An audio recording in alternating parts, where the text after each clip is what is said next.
Catholic monarchs feared that the territories discovered by Columbus would be claimed by Portugal, so they quickly sent an envoy to secure Spanish control over the new lands. The Spanish negotiator, Pero Diaz, met in Barcelona with Ruy de Pina, secretary to King John II of Portugal. The first agreement, reached on the 3rd to the 4th of May 1493, and ratified by Pope Alexander VI, established that all lands situated 100 leagues west of the Azores or Cape Verde Islands would belong to Spain. King John II of Portugal immediately protested this decision. He argued that the demarcation line should be moved further west to protect Portuguese interests. Negotiations followed, and in the Treaty of Tordesillas, 1494, the division line was finally fixed at 370 leagues west of the Cape Verde Islands, giving Portugal rights to territories in the opposite hemisphere. This adjustment turned out to be decisive. It later allowed Portugal to claim the lands of present-day Brazil, whose coastline, though not yet fully known, lay east of the agreed demarcation.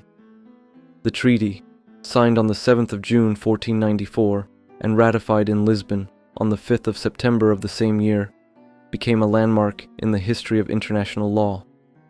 Historian Duarte Leite notes that the Portuguese arrival in Brazil did not necessarily result from a deliberate plan to discover that land. Instead, the strategic positioning of Portuguese fleets in the South Atlantic, seeking to protect their routes to Africa and India, naturally led to the accidental finding of Brazil.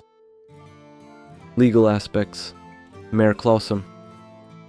The Atlantic enterprise brought Portugal closer to India, but also guaranteed, from around 1450 onward, an authentic monopoly over the maritime routes of the great discoveries. By blocking other European nations from navigating these seas, Portugal effectively invoked the Roman legal principle of mare clausum, closed sea. Under King Afonso V, 1445, Portugal claimed possession of all territories discovered beyond Cape Boiador, and asserted its right to explore provinces, islands, ports, lands and seas, reserving these areas exclusively for the Portuguese crown. The Treaty of Tordesillas later reinforced this principle by granting Portugal legal authority to defend and preserve its overseas routes and to safeguard its trade monopoly. This concept of mare clausum, control of the seas by a single state, was strongly defended by Portuguese jurists. Historian Marcelo Caetano notes that the Portuguese consistently resisted the idea of open seas, mare liberum, later advocated by Dutch and English powers, who sought to break the Iberian monopoly in the Atlantic and Indian Oceans during the 16th century. Despite later challenges, Portugal managed to hold the Cape route to India and to extend its influence to the east, while at the same time laying the foundations for the future colony of Brazil. King John II did not live to see the full results of his policies, but his successor, King Manuel I, benefited from this Atlantic strategy.